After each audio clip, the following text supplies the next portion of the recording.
Hello student, good morning. तो जैसे कि आज है 14 जनवरी 2025 से बनने वाले जितने भी करंट अफेयर्स होंगे आज हम इस वीडियो में डिस्कशन करने वाले। अगर आप लोग अभी तक डेली करंट अफेयर्स पर पहली बार आए हो तो लाइक और सब्सक्राइब कर ले। तो चलो हम सवाल की ओर बढ़ते हैं।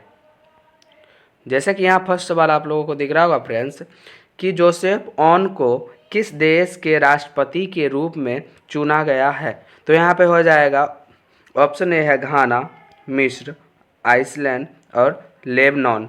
तो यहाँ पे इसका सही आंसर होने वाला ऑप्शन नंबर डी जो है बिल्कुल सही, लेबनान के जो नए राष्ट्रपति के रूप में चुने गए कौन हो जाएंगे वो हो जाएंगे जोसेफ ऑन। तो चलो फिर हम अगला सवाल की ओर बढ़ते हैं। जैसे कि दूसरा सवाल है यहाँ पे कि हाल ही में प्रधानमंत्री श्री नरेंद्र मोदी ने कहाँ सोनमर्ग सुरंग का उद्घाटन करेंगे। तो यहाँ पे हो जाएगा ऑलरेडी जम्मू कश्मीर में, ठीक है। तो जम्मू कश्मीर में जो है अभी सोनमर्ग सुरंग का उद्घाटन कौन करेंगे, तो प्रधानमंत्री करेंगे श्री नरेंद्र मोदी, जो कि आप यहाँ पे तस्वीर में भी देख सकते हैं फ्रेंड्स। तो चलो फिर हम आगे बढ़ते हैं। जैसे कि यहाँ डिटेल्स मैंने लेकर आया हूँ आज कि डिटेल्स है यहाँ पे कहाँ बनाई गई। तो ये जो सुरंग जो है कहाँ बनाई गई, तो जम्मू कश्मीर के गांदरबल ज़िले है। किस ज़िले में, तो गांदरबल ज़िले और गगन नगरी में। अब किस पहाड़ी में, तो ग्लेशियर थजिवास के नीचे, ठीक है फ्रेंड्स। और किससे जोड़ती है ये सड़क, तो हो जाएगा श्रीनगर से लेह को जोड़ने वाले NH1 के 69.5 किलोमीटर स्टोन से शुरू हो रही है और 81.3 किलो स्टोन पर ख़त्म हो रही। टनल के एक छोर पर कंगन कस्बा और दूसरे छोर पर सोनमर्ग है, ठीक है। एक छोर पे कंगन कस्बा और दूसरे छोर पर क्या है, सोनमर्ग, ठीक है फ्रेंड्स। जैसे कि और है यहाँ पे फैक्ट्स कि क्यों बनाई गई। तो ये NH1 का ये हिस्सा सर्दियों में बर्फबारी और हिमस्खलन से बंद हो जाता था। लद्दाख के लिए ऑल वेदर कम्युनिटी के लिए ये टनल बेहद इम्पोर्टेंट है, इसलिए जो है बनाई गई है। इसकी ऊंचाई कितनी हो जाएगी, जैसे कि समुद्र तल से 8652 फीट ऊपर हो जाएंगे समुद्र तल से ऊंचाई। और इसकी तकनीकी क्या हो जाए, न्यू ऑस्टियन टनलिंग मेथड, ठीक है फ्रेंड्स। तो चलो फिर हम आगे बढ़ते हैं। इन सभी बातों को आपको याद रखना होगा। जैसे कि अगला सवाल है यहाँ पे कि हाल ही में राष्ट्रीय युवा दिवस कब मनाया गया। 2025 का राष्ट्रीय युवा दिवस था, कब मनाया गया, तो ये हो जाएगा ऑलरेडी 12 जनवरी। 12 जनवरी को स्वामी विवेकानंद जी के जन्म जयंती पर जो है मनाया गया है, ठीक है फ्रेंड्स। स्वामी विवेकानंद जी का जन्म आज ही के दिन हुए, इसलिए यहाँ पे राष्ट्रीय युवा दिवस के रूप में मनाया जाता है। तो चलो फिर हम आगे बढ़ते हैं। जैसे कि जनवरी 2025 से इम्पोर्टेंस जितने भी है आज हम इन प्रश्न को एक बार फिर से रिपीट कर ले। जैसे कि 1 जनवरी को हो जाएगा वैश्विक परिवार दिवस, 2 जनवरी को हो जाएगा,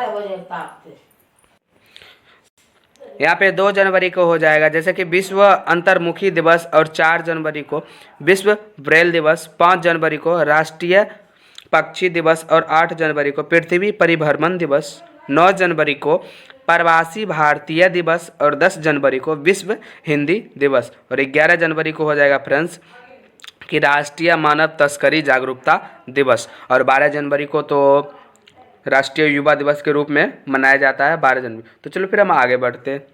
यहाँ पे हो जाएगा 4 नंबर सवाल कि हाल ही में विदेश मंत्री डॉक्टर S जयशंकर किस देश की आधिकारिक यात्रा पर गए हैं। तो यहाँ पे ऑप्शन है नॉर्वे, मलेशिया, स्पेन, इनमें से कोई नहीं। तो यहाँ पे सही आंसर होने वाला है स्पेन।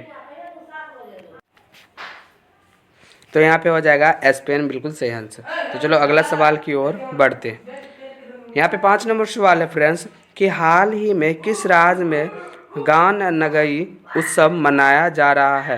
तो यहाँ पे हो जाएगा मणिपुर में। ये क्यों अभी चर्चा में आया, क्योंकि यहाँ पे फसल कटाई के बाद ये एक उत्सव होता है गान नगाई, ये मनाया जाता है।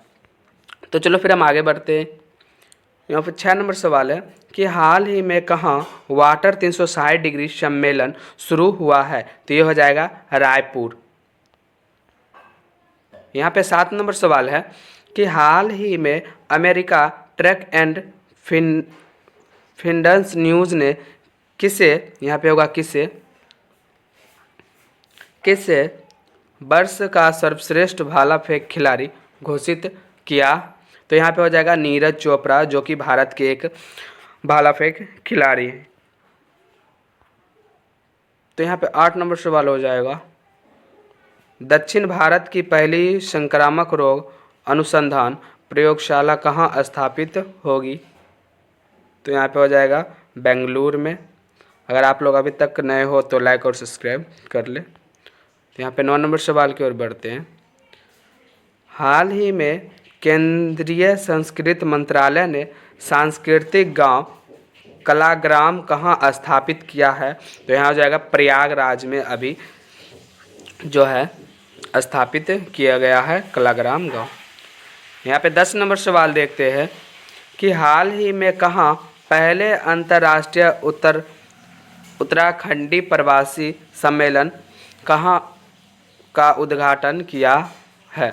हाल ही में कहाँ पहले अंतर्राष्ट्रीय उत्तराखंडी प्रवासी सम्मेलन का उद्घाटन किया है? तो ये हो जाएगा देहरादून में। ठीक है फ्रेंड्स, तो थैंक यू सो मच। फिर मिलते हैं हम किसी नेक्स्ट वीडियो में।